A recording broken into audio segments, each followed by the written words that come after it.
do hope that every member of your family is doing very well. Great, we are well. I am here this morning with the one and only Note Dua. Remember, last week we started a journey into the world of teenagers and we looked at a number of things. um, Interestingly, this morning I don't have my glasses on, so it's so difficult to read, but we will try. One thing that I picked up last week, as my take home, I kept saying is that Notice said that a teenager is a personality and an identity evolving.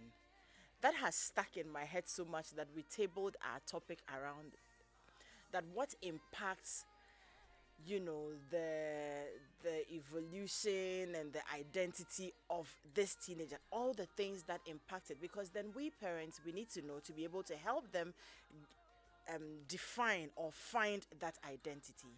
So this school again is for us. Yesterday when I posted the artwork with some writer, somebody came to say that naughty guy be too deep. And that is why we will have this one-on-one conversation with him. I'd like to say a very big thank you to Golda. Last week she was here and let us into her life and into that of her son, partially autistic but doing extremely well. Not a good morning, you're welcome. Morning. You've dragged me out here, so I know. I hope into that the we depth. I hope that we are able to finish Yeah. because I remember when we finished last week you had, a lot of angles that Yeah. parents need to know. And I'm very happy that you are also very concerned about helping us discover and understand these things. So thank Right. you for coming this morning. Welcome. Great. First thing you talked about last week that I remember so well was looking at the developmental stages of these teenagers. They've gone through childhood, they've been toddlers and all that. But even at that teenage, I'm sure they still go through various phases until they become, full grown adults. And so would like to understand, first of all, okay, so my child is a teenager, they have hit puberty. You see that if it's a girl, or if she's a girl, then their breasts begin to develop. You're seeing it. Then menarche happens, and then you have the continuous flow for some people, and then you have body taking shape. They begin to look nice, they become aware of themselves. Very. Some clothes that you probably would think that they will wear, they don't want to wear again. Sometimes even at a very tender age, they want to wear clothes that will accentuate what they are becoming. So we want to understand what goes on in their mind through those stages. Okay. Yeah. All right. Good morning to everybody, and apologies alongside Edem since we started late. And I'm looking at her, and she's a bit handicapped without her glasses, but we'll do our best. So, like I said, it's best to understand this with a developmental model, right? So you have a child or a baby, right? Comes out totally clueless and fully dependent on you, right? Yeah. So you feed a baby, you change a baby, and essentially all the baby has to do is cry, get attention, eat, sleep, and so that's on, it. right? Gradually, as growth and development, unfolds, this child has to acquire so many things. You, the parent or the mother, start to understand even different types of cry, and so on. Yeah. So communication is already taking place. Yes. Right? Oh, my baby is this. He's hot. He's bothered. He's hungry. He's sleepy. Right? And so on and so forth. The child is also learning to recognize you as their key provider. Right? So that bonding is already taking place. Exactly. Essentially on a physical level and gradually on other psychological levels. And that's why at a certain age, if someone comes close to them, they will scream and Right. be looking for Okay. you because they know you and trust you. Right. You know how babies can embarrass you. You give your child to somebody thinking, oh, let me hold him, let him. They will Right? act for you. So all these are part of a journey. Right? It comes to a point now it's no longer good enough to just download your Hotmail when you want to poo or wee. Toilet training, teething. All these challenges are things you lead your child through as a parent, right? Yeah. Or a caregiver. Because Right. these days the world is diverse. So when you say parent, somebody say, well, I Exactly. didn't directly parent my child, okay? Or mother or father my child. So you're leading your child through challenges. what is this painful thing called teething? I know nothing about it, right? Something is happening in my oral cavity, right? Now, I'm being put on something and expected to release or download, Exactly. right? And when I don't do it in that place, this is toilet training, there's a challenge, right? All of these developmentally have an impact on the developing child. Okay. How harsh was your toilet training? Sometimes I tell people that, in terms of bladder control, you're not expected to achieve this till about 5 years of age. Wow. So if you're having challenges before then, it is not really, in quotes, A problem. a problem. Hey, some of us are in Right? a hurry. The diapers are expensive. So you see, so there are challenges you go through with your child. You have a certain expectation Of with the regard child. to toilet training. How do you communicate that? How do you deal with the child's inability to meet those expectations, right? Are they realistic goals? Are they too harsh? And how are they affecting the growing child, right? So the child goes through all of this. Let me quickly fast forward. Adolescence. I said last week, it begins in biology and ends in culture, Yeah. right? In biology, because there's a physical growth spurt. All sorts of things are happening to your body, preparing it, right, for reproductive maturity. But alongside this, things are happening with your brain as well. All right? So your brain is also developing at an alarming fast rate. You are able to pick up so many things, and you are able to understand many things that you didn't understand at that level earlier on. Right? So you mentioned, well, yes, my body is changing. I'm developing breasts. I don't even know what they are, and I'm a bit self-conscious, right? Some have developed ahead of me, okay? And so I become conscious about what I have and what I don't have, and what this may mean for me as a person. So children are going through all of these things during adolescence, and it's a very stormy period. You need somebody to guide you through these challenges and these developments. So, does your mother understand it? There are adolescents who develop early and nobody has even thought of buying them a bra Oh. or this, and it's becoming a problem in school or where else, you see. So, we need to be able to understand these changes, plan and prepare for them, and use a parenting style that allows the child also to, as best as possible and practicable, go through these changes, right? Successfully, smoothly. So, Mom, what are breasts for? I know you have them, but why now? I mean, I've been a normal girl running around the school playground. Now when I run, people laugh. Okay? Add my menarche or my first menstrual cycle to that. Typically, Confusion. very embarrassing for a lot of girls, right? That this is my first experience of what truly indicates I'm a woman. I'm a girl. Okay, I've asked Mom, why do I have this and my brother doesn't have this? Why do you say I should pee pee or wee wee this way and he can do it this way, and so on and so forth? Now, these things are coming into full force. And they have all sorts of challenging, disturbing, sometimes comforting and affirming impacts. I like the fact that I'm getting a little something around my chin, right? Daddy has a beard. I'm also getting rough around there. My voice has broken, right? Sometimes it feels good. Yeah, I'm a man. I've got hair on my legs. I remember in secondary school, I used to look at other people's legs and I'm like, Why are you so these are hairy thighs and hairy, and Charlie, smooth. Sakura? And you're wondering. And sometimes somebody gives you a bad time about these changes. Even males at some point develop and will experience breast swellings, right, during this period. And they are a bit uncomfortable, even painful at times. So these are challenges that you're going through and you're not too sure, and you need an anchor. You need a base where you can explore this. Let me make this clear. The parent's role is critical, or the key caregiver's role is critical. Last week you mentioned that Because word if, facilitators. yes, you see, you start off as an expert when they are fully dependent, and then gradually you become a guide, a facilitator. So we will get into parenting styles and how Yes, you change those yes, gears. yes. But the important thing now is with the social media and all sorts of boundaries that have been broken down, we live in a global village.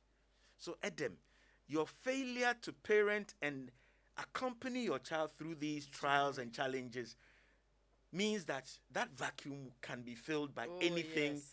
and everyone, And very fast too. right? So there's a boy in my class who's telling me that, you know what, if you haven't done this by this time, there's something wrong with you. You're abnormal. And I'm scared stiff because it sounds frightening. I'm not too sure if I can ask my mom or my dad. So you can imagine the dilemma that teenager is in, right? So these physical changes bring a lot of pressure On them. right? Sometimes it sounds as if you were looking forward to being 15, 16. Mommy, when I'm 13, when I'm 14, when I'm 17. Now it comes with a lot of challenges. And it needs a parent who is able to partner you, right? And also help set realistic targets and goals for you and work with you to achieve them. Your understanding, your ability to integrate these goals and targets is also critical. So, whilst we are saying all of this and discussing it, as somebody says, in depth, primarily for parents, the young ones also need to understand this. This is what I'm going through. This is what this time of life is about. At the same time, my brain is charging. I'm, encountering new things in school, academically, and other things, and I'm growing, right? And thankfully, a lot of them are doing exceptionally well, and many of them, or the norm, are doing reasonably well alongside these challenges. So let parents understand, and the teens also understand that, and teachers as well, right? Shaping agents, that these are the vessels you are carrying. And they are going through all this turmoil, and then you bring some equations in school and other things, and you can see the mass of work they have to do now, right? Even an 8-year-old, 5-year-old, they bring you homework, and you are dazed, right? Are you a partner or an enemy, right? Because I need you to help me with homework, alongside all this menarche and puberty and all that. So this is the developmental model that understand where they are, understand the challenges they are experiencing, in many ways anticipate them and prepare to deal with it, right? A lot of parents, unfortunately, also just cop out because they don't know. It's tiring. They don't know where the resource is, and they feel they should know. So they will also not raise their hand and ask questions or ask for support. So this is the dilemma we're talking about. Oh, it's such a world on its own, isn't it? But it's good that we're having these lessons because from last week I kept saying that while listening, my mind goes back to my home, goes back to the children, and you're wondering, okay, you have to take this box. You're not doing too well. You need to back up on this and help them. Because what I also realize is that at that age, they have minds of their own. Yep. They have I remember we had a conversation around LGBT, all those. They brought it up actually. Okay. And so you were summoned to parliament. You were summoned to teen parliament. No, the question was, what really is the big deal around it? And I asked, what is not the big deal around it? Right. Because then I don't want to jump into preaching. Okay. I want to hear you. Why are you asking this? And you'd be amazed at some of the answers. Right. And they felt like this is not a thing that you want to do, but they probably think that people should be left to live their lives. That is somebody. Right. Another person jumps in, and I was just watching them. Became a whole Same argument. Same home. Different 4 children. people. Different political parties. I tell you. Different ideologies. I tell you. Right. So you have to wait, listen to them, and then everybody airs their views. Right. And then you sit down. Then what you guide them along it. What you know and why it should be this, it shouldn't be that, and all that. You let them know. And you'll be there, then they'll come back with something else. Yesterday, I was telling one of the teachers in my children's school that they came back to say something. I thought it was very instructive. And I think teachers and guardians must listen to some of these things. They said, Mommy, I mean, so these were the twins. They have a feeling their teachers do not know the difference between excuses Right. and Came up last week. explanations. Yeah. And it was simply because they had homework to do. Yeah. They had to research. And they came home, mommy was not home, daddy was not home. The light had gone out. And the internet source is connected to power. And so there was no internet to do the research. And we had to cook our own food, clean the house and all that before mommy comes. And there was no light. Okay. So you're unable to do the assignment. In fact, there was no light until they went back to school the next day. And trying to explain that it wasn't my fault. I wanted to do the work. Right. Internet had been provided, but it's connected to power source. There was no power. So I couldn't access the internet to do the work. Just because the work was not done, teacher is not ready to listen to any explanation at all. And trust me, they were frustrated. Oh, they dealt with the teacher so they can't go and Let me do. just jump in because you see, at a younger age and stage of development, the child would not have been able to mobilize an explanation, a defense. So they are simply prosecuted. But now that I Right. think I Now- understand, They are their own lawyers. They thought through and they are supposed to be able to think through. So rules, guidelines that you laid down and were, passively obeyed now can be questioned. exactly. Right? And your response to the question and the format of the question determines how your child turns out. Exactly. Right? Remember last week I touched on parenting style. I was just going there. And I said you can have freedom without limits, which means your parents basically don't care what you do. They don't set any goals or targets. They don't have any clear expectations of you. You figure things out, right? Freedom without limits. It impacts on whether your child has any compass or not. to guide them, Yeah. right? Then there's somebody who is limits without freedom. Harsh. That be Right? Not, You dare not. no. You are look at the eye you are looking at me, your father, with. Oh, no. Right? This is not somebody You you can't discuss. even ask questions. No, that person you don't give explanations to. No. You swallow everything, Yes, and sir. whatever And will be, right? I was actually going to link, when you talked about potty training, Yeah. you were asking how harsh Yeah. was even that training. And I just quickly, fast forward to the future of the child. Okay. If it was that harsh and it came with probably shouting, beating, anger, and all that, gradually it impacts the development of the child. And that was going to lead me into parenting styles. Right. So, how are we supposed to start relating to them from childhood? Because you see, on Home Affairs, we always say that, be your child's friend. You have to be a friend to your child. You have to be. But sometimes we are very confused as parents. I have to be a guardian. I have to be a teacher. I have to be a friend. I have to be a disciplinarian. And sometimes we are unable to draw the fine lines. And so we ourselves are very confused. So how do we open up, be friends? And what kind of parenting styles do we have to adopt to be able to get our children close so we get these things from them and guide them appropriately? All right. I'm sure you heard that Jose Mourinho was sacked. Right? That one, but I like him more. Okay. You can't get it right All the 100%, right? And like you just shared with our listeners and viewers, your children are different. So first gear for this one seems to work, but with this one I need to be in fourth, No. right? And so on and so forth. So first thing I'll say is know your children. Get to know them, right? My daughter is like this.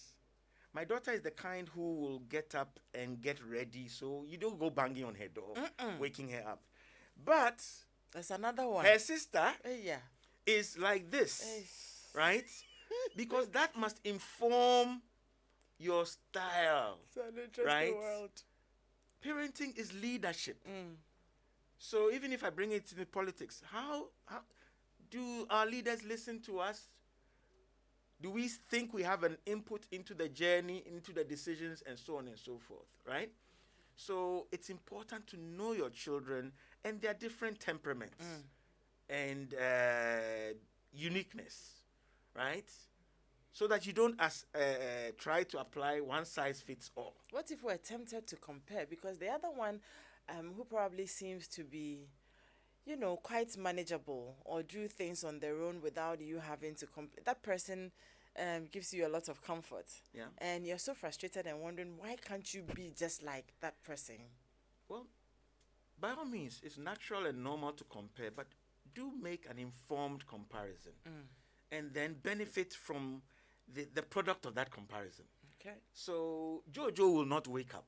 Or Jojo is the one who is difficult to get through the bathroom. If he gets stuck, we all get stuck. Right? It means I need different strategies for Jojo. Not that you're in my home this Do you morning. see? Jojo likes this and that. I can now use this and that which Jojo likes as a bargaining chip to make sure we get through the bathroom, right? Swiftly and smoothly enough for everybody else to move. Okay?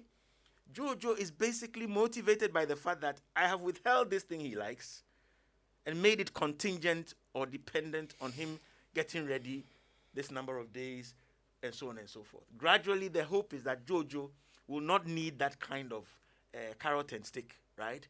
But I have adopted this carrot and stick specifically and uniquely for Jojo. Right? He also sees the rules around the house and sometimes may feel this is unfair. Why are you doing this to me? And that is why you need closer quarters with Jojo.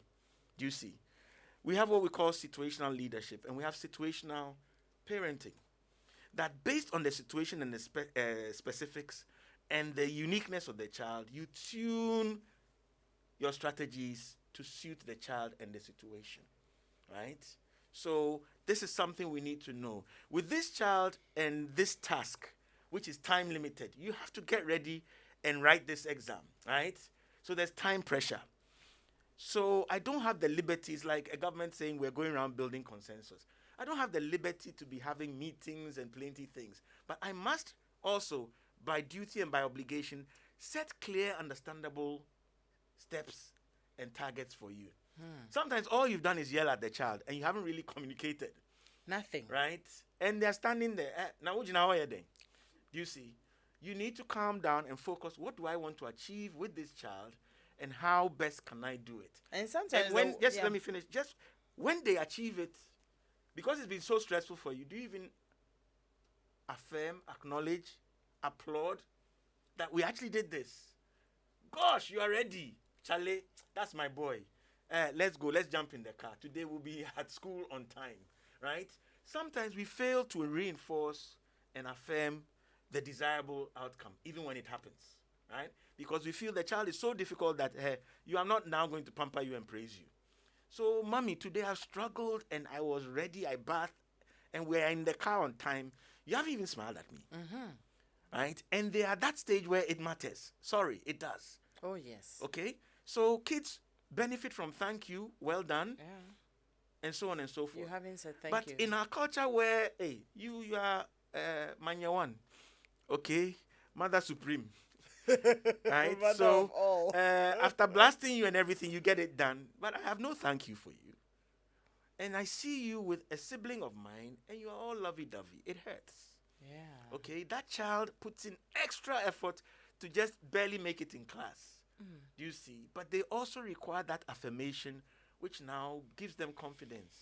Otherwise, what they realize and learn is that I only get attention in this house when I'm in trouble. Oh. So when they say mommy is looking for you or daddy is looking for you, You and know it's you're like, in trouble. Mewu? Okay, so these are the things we are laying down, and we try to have a gearbox that can change. Obviously and honestly, truthfully, it is tiring. It is stressful. That's why you need those in-betweens where you are praising and affirming something positive. So you see that mommy actually knows how to laugh. And daddy suffer from this. Daddy, does he laugh? Yeah. Do you see? Right? His face is set like a statue at Madame Tussauds. Nice. Right? And daddy also has learned that if he laughs too much, there's no pillar in the house. Okay? But being able to be humorous, share jokes, right, and affirm is part of the glue that keeps you together. So when you are rigid, unapproachable, even when we've succeeded, right, then what's the point? You set a target for your team. They achieve the target, but your face is still hard.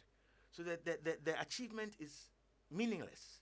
You must make these challenges, when they are overcome, meaningful to children. True. Right? And connect with them. That's my boy. He did it. Right?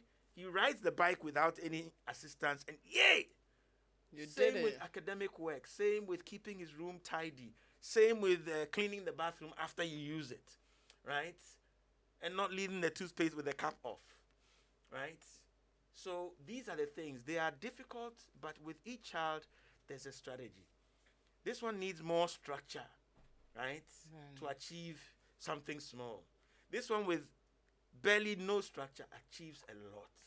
How can I make that overlap and reflect on the other child? So sometimes you even give them some kind of guiding role over each other. If it doesn't get too toxic and caustic, where they are using it and lording it over the child, that child also now starts to pick up.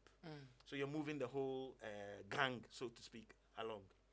Sometimes what I notice with parents is sometimes, with some of my friends, we go through, we have a lot of conversations around parenting.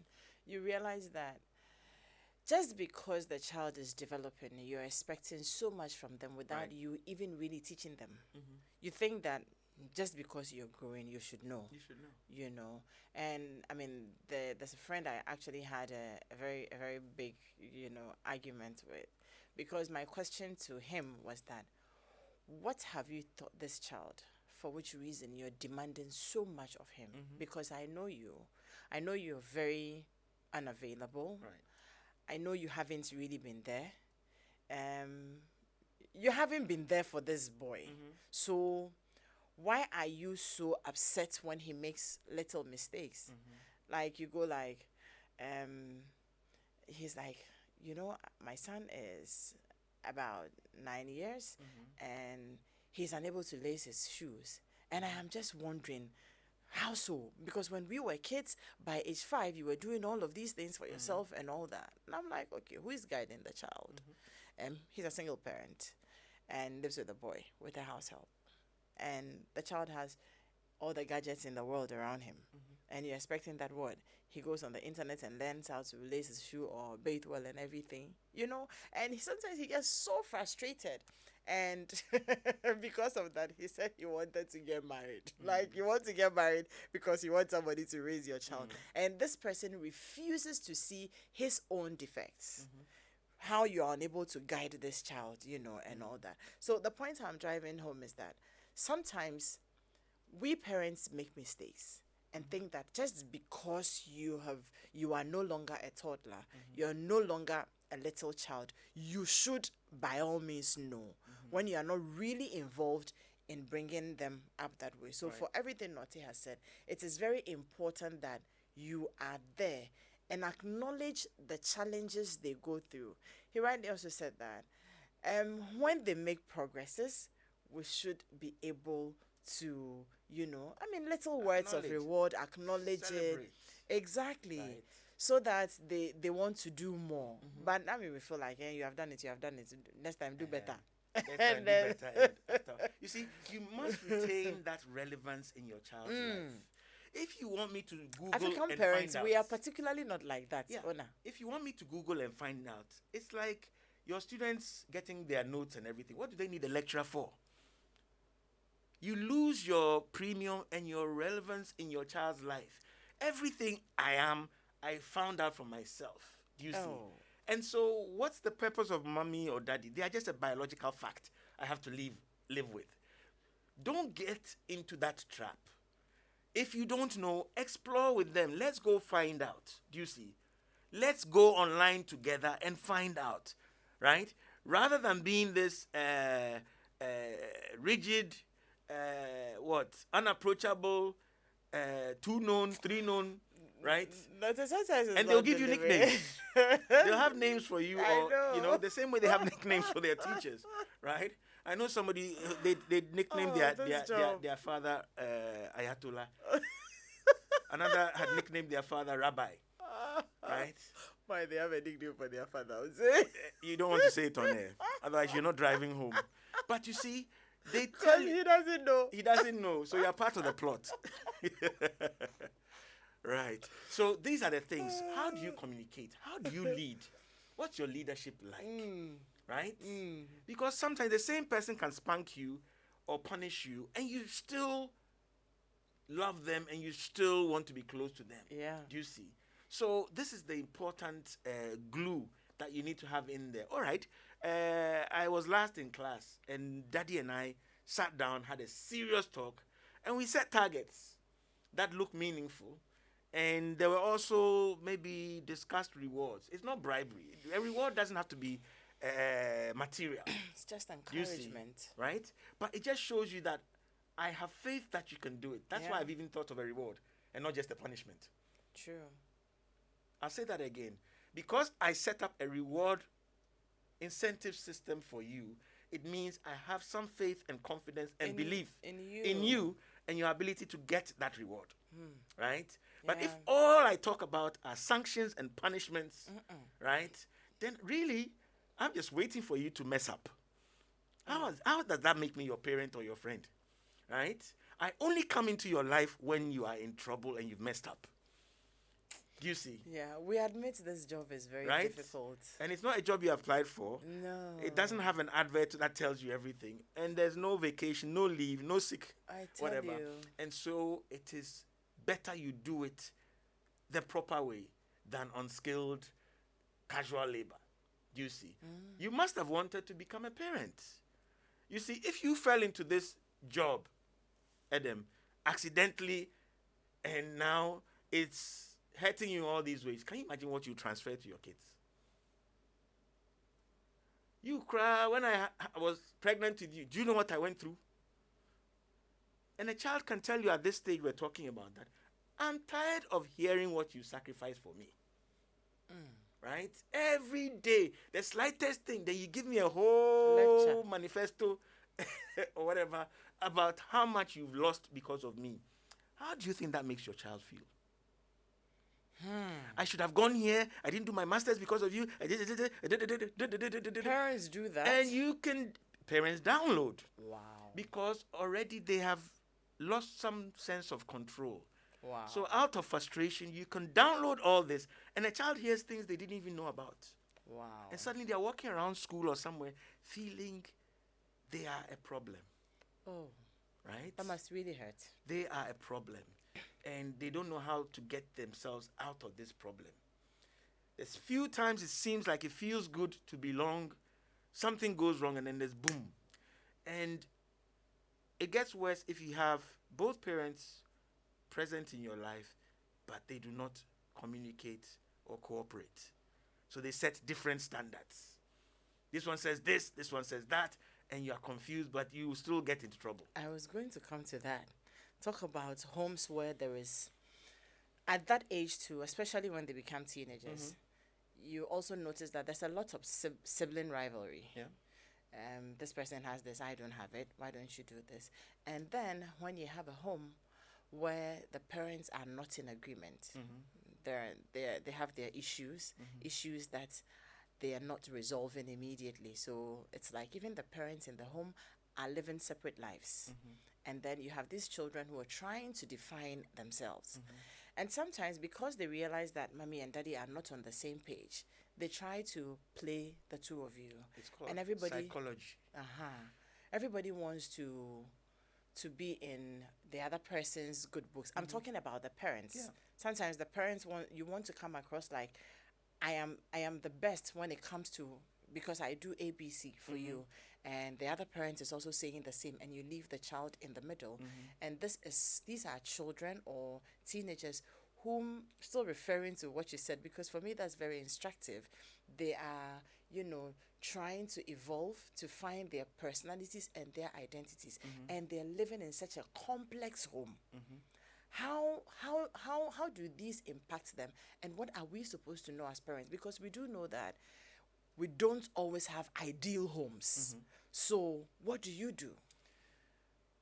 As soon as you talk of home as against house, physical structure, Yeah, right?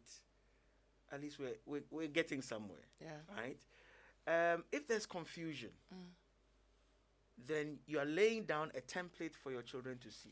They are waiting to see who wins. Oh, Okay? Daddy overwhelms mommy, and therefore this, and so on.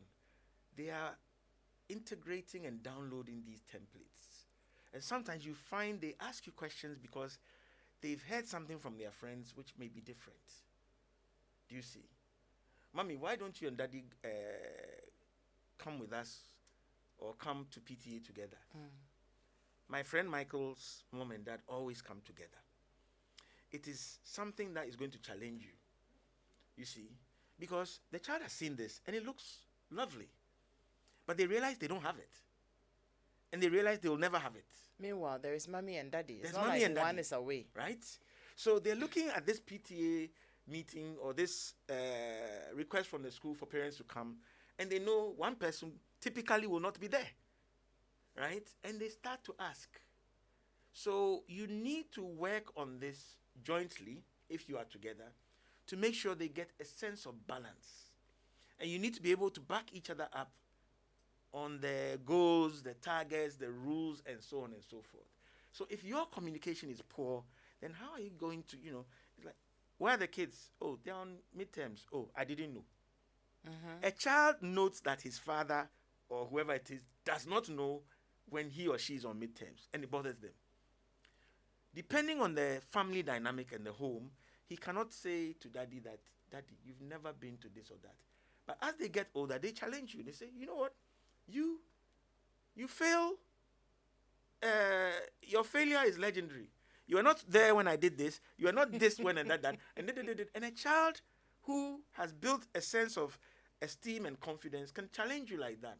And they will not see it as disobedience the way you will.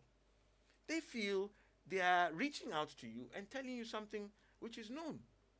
Do you see? Right? Whereas there are other children who know their parents and they communicate with them and they stand up for them. Sometimes you are not there and say, hey, mommy says nobody should touch this thing. The rule has been not only downloaded but integrated, and it's being enforced in your absence, right? Because it makes sense to the child and was communicated well. So these are the things you need to know, that if there's confusion, if there's tension in the home, the children also pick it up. And sometimes you'll be amazed and embarrassed that they'll tell a teacher or an auntie Or friends. or friends. Do you see? A young boy was down in school and his grades were dropping, and a teacher drew him closer and asked him, what's wrong? You're good at this. What's happening? And he said he heard his parents arguing and he heard the word divorce.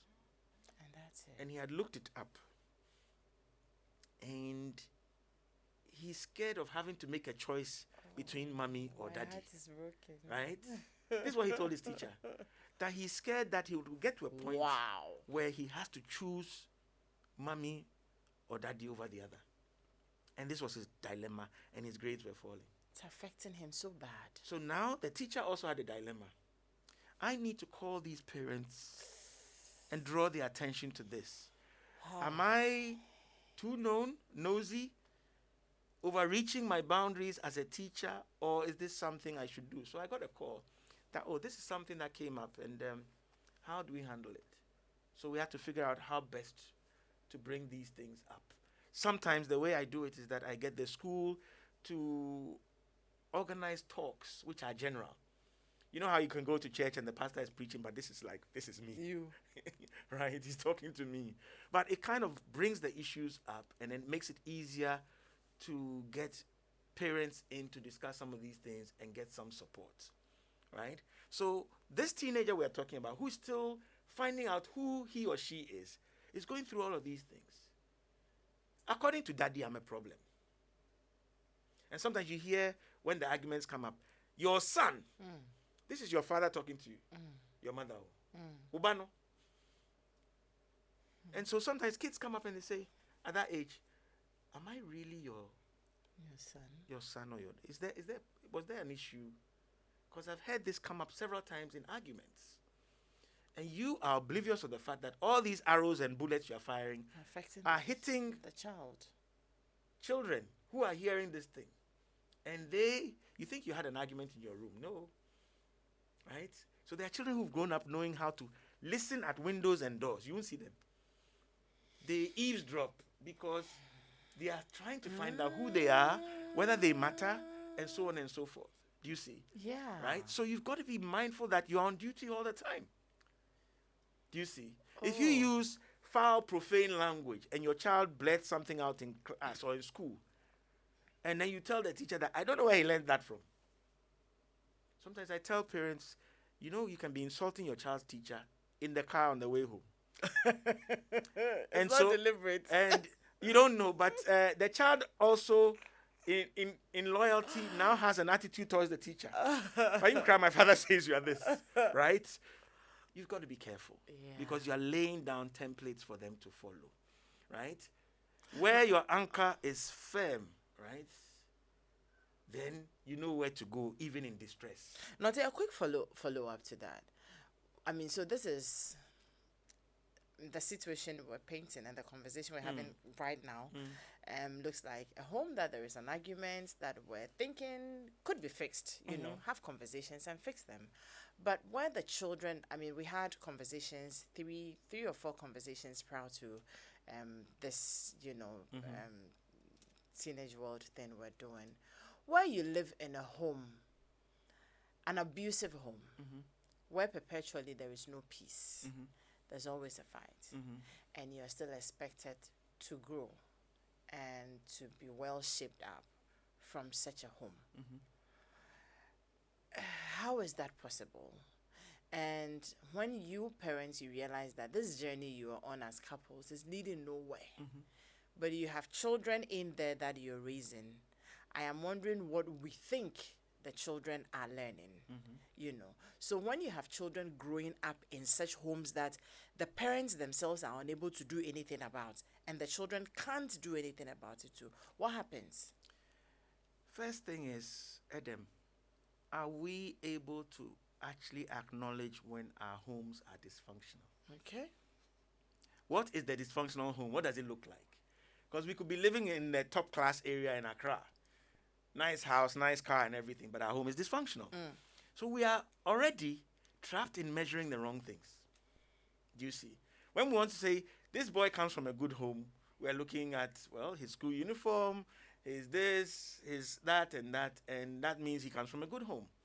But what are the relationships, right? What is the climate in the home? You see, these arguments between parents are not abnormal, right?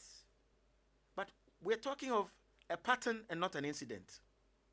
So if it is persistent, continuous, then the child integrates that as home. What you call abusive to the child is the norm. Okay? I don't expect this, I don't expect that, nobody asked me this and this and that. So who signed, there was a time a child forged his mother's signature. Because they said, Mommy must sign your homework to show that it's been done. You've done it. And to cover for Mommy, he learned how to forge. That's all. Right? So these are the challenges. So you teach your child negative ways of coping. And they adopt these things, and then they start to learn how to lie, to cover things. And before you realize, this child is totally gone. So what happens in those homes? Right. Do you negotiate and probably take the children out of the home? How do you, especially so when one partner maybe is, one partner has the realization that what we're going through or how this home is dysfunctional is impacting the lives of the children. Right. And thinks that something must be done about it. It's just that the two adults, the parents, have probably lost it, and they are maybe in their final stages and won't mend the relationship. But you have children growing up in it, so you come and tell mommy something, and mommy says, "Go and tell your father." Didn't you see your mother? And you're playing the children like that. I'm just wondering, because like you rightly said, the children may imbibe this and see it as the norm. So what do we do with the children in the midst of that confusion? Do we take them out of the home, get them to live with somebody? What do we do? You see, before you access anything to do with HIV or coronavirus, you must have tested. Yes. You must have been exposed. Of course, we can do things which are preventive, do you see? to make sure the family is, should I say, protected from these things we're talking about. Yeah. But in this dysfunctional scenario we're talking about, Yes. these two people will be incapable of lifting themselves and protecting these children in any consistent, meaningful, effective way. That is why there are professionals, that is why there are social structures like churches and other things which were supposed to be our buffers. Invariably, Adam, you will find that such really significantly or severely dysfunctional homes tend to live in isolation. You have extended family, but they rarely visit because they know. They've learned to keep their distance. So the trauma and the abuse continues because you don't just get up and visit them. You see what I mean? Yes. Right? It's one of the hallmarks, the pillars of dysfunctional or abusive homes, that there's isolation. Right? We have siblings or aunties and uncles and things around, but they rarely come into contact because of what is going on. And that is what is so damaging. But such a home will need an external agent to come in. Sometimes it's somebody at church, right? The partner who sees that it's a problem and wants to do something about it is typically the one who approaches help and support, right? And then the task now is building a bridge with the other partner and making sure we are doing this jointly. Otherwise, they try to upset the process because the process will reveal things they don't want to reveal. This is the fact. Great. Okay? So getting support means it's like going for confession. Yeah. Accepting and acknowledging that this is wrong. We have gone wrong. We've deviated, right? We didn't start like this, and therefore we need help. That is the critical step that now unlocks the different levels and types and modes of support that is available. Great. Right? Sometimes it's the child also. Okay? In all of this discussion, we haven't mentioned children with special needs and other challenges, but that also complicates the matter we're talking about. Great.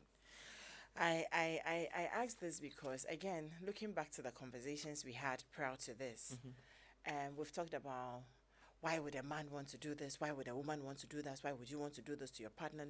But then we have also learned several times that a person's who you are is also a function of your environment, your background, and all of those.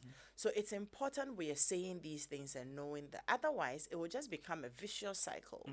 That this is how your home was and you couldn't do anything about it. Your children learnt it, they have grown, they will go build their home like that, and it becomes a vicious cycle. So it's important that we know that we as parents, whatever it is that we are doing today, our children are learning, they are watching, and it is affecting who they become tomorrow.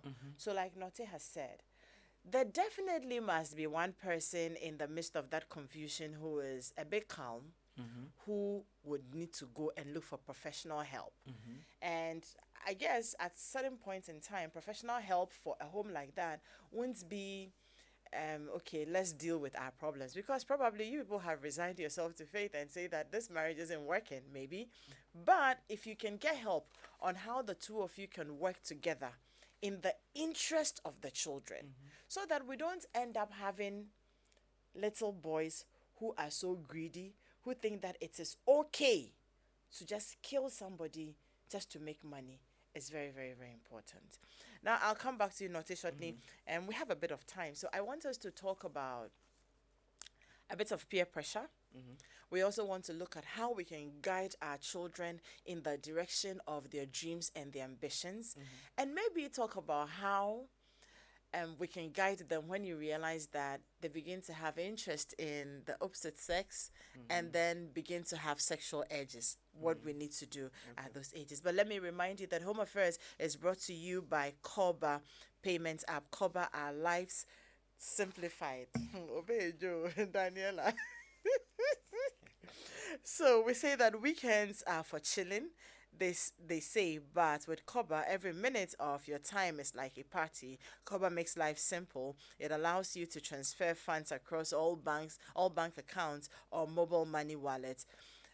top up airtime and data, pay your insurance, TV, utility bills, and many more with pleasure anytime, anywhere. In addition, you can get a free life insurance cover while you make your payments with Cobra. This is more than you expected, right? Yes, use Cobra and enjoy life's little pleasures.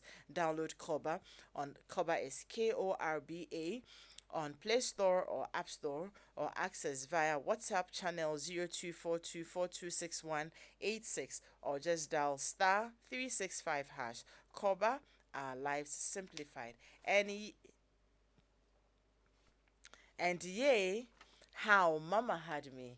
That's our Mother's Day promotion here on Joy 99.7 FM. What we are saying is that, did your mother tell you that she had to eat wache at midnight? How about asking for a foot or a back rub around, 3 a.m.?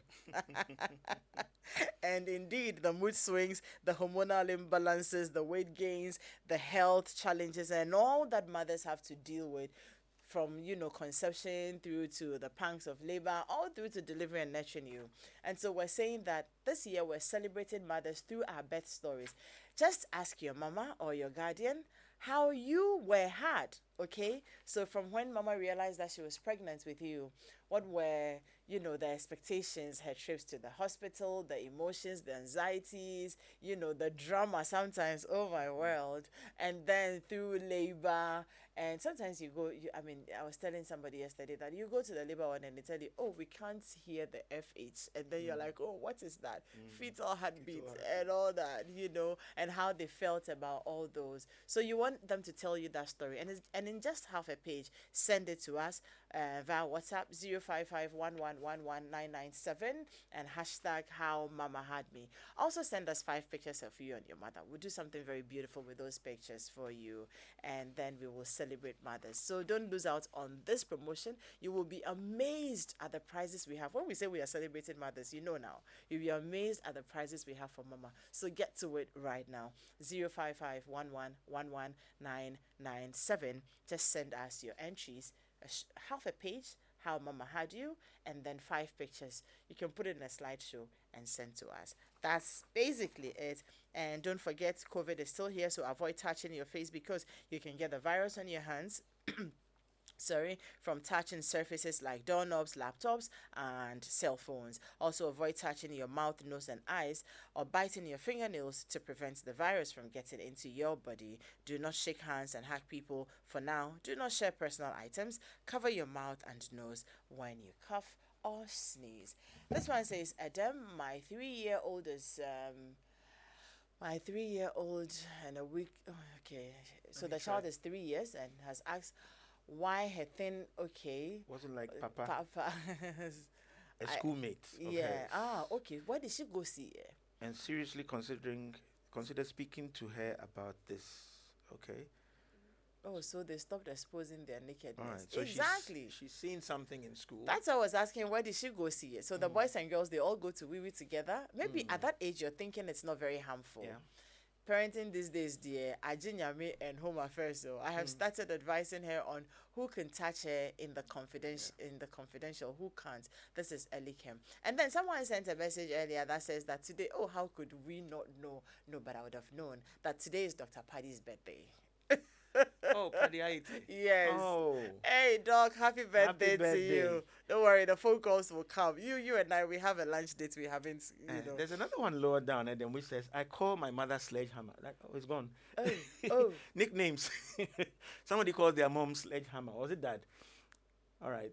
It's been scrolled. I couldn't join the show early. Yeah. But this situation of creating ideas in our heads is never the fault of mothers mostly. But we grow up and see what our fathers do which are unpleasant, and make our minds to either be better if it affects us negatively, or just do same when they are somewhat affected in a not so positive way. But their thinking becomes that of their dad. I am 32 and my dad can still call me trying to yell at me on phone, and I hate it. It is not the children's fault. Most dads are not celebrated. The kids also need some peace of mind to cope in the community. Great. I think Notte has spoken around all of this. Notte, let's do a little bit of peer pressure and guiding our children in the area of their dreams and ambitions. Okay. Peer pressure always has a bad name tag, but there's positive peer pressure. So your children can actually have and acquire and keep friends who are a positive influence. So start looking for that as well, right? Even though we talk of negative peer pressure, Yeah. right? So there are those who, when they're around your kids, Yeah. they are focused on, all the desirables, True. all the good things, and they frown on the negative things, right? Having said that, it's also important that children explore and learn and lay down the lessons for later life. So you can't say, don't talk to the opposite sex, don't do this, don't do that, because then they are missing out on lessons and training. Do you see? Yeah. So they need the confidence of a secure, guiding parent who they can always fall back on and say, oh, this happened with this and that and that and that. Like this 3-year-old who's talking about seeing something. Yeah. Thank God she's telling you. The next critical thing is your response and how you guide them on this task or journey of body integrity. Who can touch you, who can see this, and who can't. Because they are getting all sorts of signals that say you can do anything. So that's one side of it. So peer pressure or negative peer pressure is this whole vacuum that sucks you and makes you want to do things which left to yourself and your conscience you wouldn't do. So I'm wearing this, but I hid it from my parents when I was going to school. When I got to school, I put it on. Right? I'm not supposed to take this toy to school. But I've taken it because the pressure is to show I have it. Because somebody challenged me that you just like boasting. You don't have it. Right? So I squashed it into my school bag, taking it to school to show off and meet standards. Okay? If you're able to lay down the values of your home, right, clearly, meaningfully, your children will now bring you feedback about people who don't seem to observe those values and ask you questions. Right? And your responses will affirm and validate the values you've laid down for them. If you are shaky or unresponsive, then they start to think that, hey, even my mother was wowed by those values and those things, and therefore maybe there are things I should aspire for.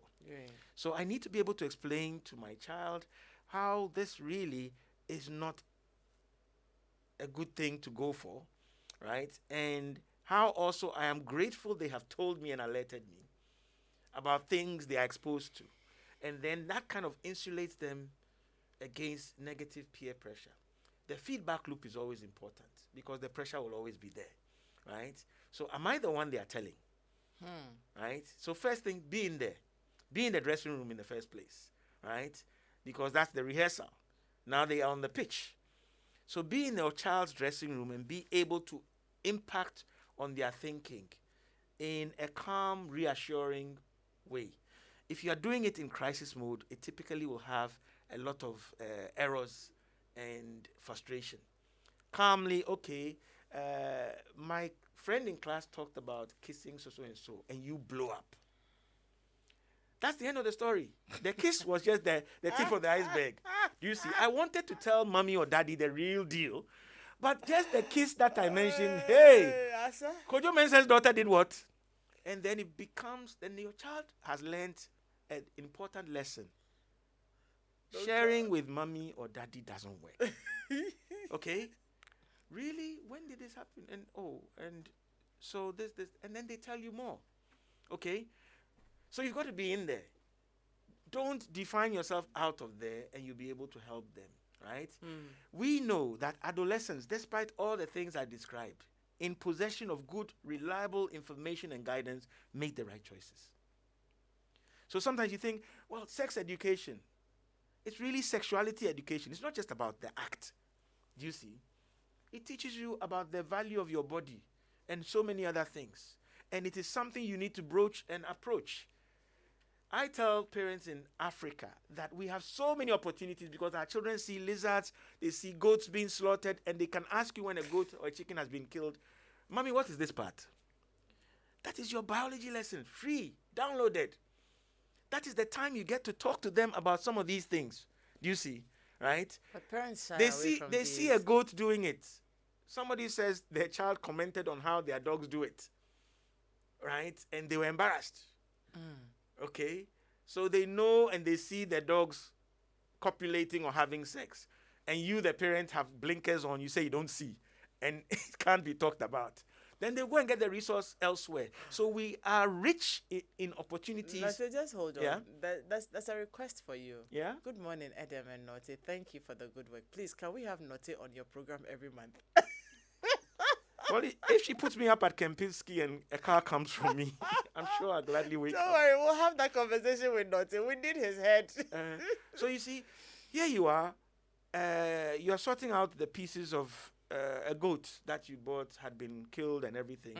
And I can remember things like, oh, this is the bile. You handle it this way, otherwise it will spoil the meat. Then you ask your mom, what is bile? But the same way you can see testes or this or that and ask. So, mommy, where does the egg come from in the chicken? That's your sex education started already, right? Because don't be surprised that what you tell them in that lesson, they'll ask you, transfer it to humans. You see? And then you start to dodge. You do not download or receive babies by DHL. Something happens. And sometimes as a child, you are so annoyed that somebody had the audacity to suggest that your parents do that because you think it's bad. Do you see? Sex is bad. And somebody is telling you, you think sex is bad. Go and ask your mother and your father what they did. And then now you are going home with intent. You have questions for your mom and dad, but you reach there and they dissolve because they are not the people you ask those things. So this is how we offset peer pressure. We do not eliminate it. We manage it. Great. Okay? My challenge is that our time is up. We don't know about next week. You know whose time? My time is up. Because seriously, I think that the issue about, last week we talked a bit about it, guiding children and the way of their, their dreams and ambitions. We talked a bit, but I'm sure there's still more we can learn. Identifying gifts and talents. Yes. Right. And then the whole issue about at that age when they begin to have sexual desires. We have there's plenty teenage pregnancy. You have a lot of You've gone teenage too fathers. Far. Hold your horses. It's just because nothing. My time is no, up. wait. Hold your horses. You see, when you talk of these things, and it's almost already about the act and pregnancy. Let's go before that. Exactly. Look, I've had a wet dream. What is that, Daddy? So Right? I'm saying that you've caught your child looking through what may be pornographic material. And the father says, oh, boys do that, it's okay. But the mother is aghast. She's scared, right? So that comes before pregnancy and all those things. So those are the things that we need to get into before we get to the big ones. Thank you. Hopefully next week you are available. I'll give you resource persons. Yay, then we can have that conversation. I'm excited already because it's important, that we learn all of these. But hey, Noti, thank you very much. Like it's been great having you on the show for these 2 weeks. Hopefully next week we are able to have you to wrap up. Hopefully Wrap up. Yes. You're sounding like a politician. Somebody say you should be here I won't say anything, but let me just end by saying that this is not unskilled labor. So if you are having to learn something, listen to somebody, take advice. It doesn't mean you failed, right? This business of being perfect is what is putting a lot of parents and families under pressure. So if we have outlets, platforms like this, where you listen. And then you can actually discuss in the home. Yeah.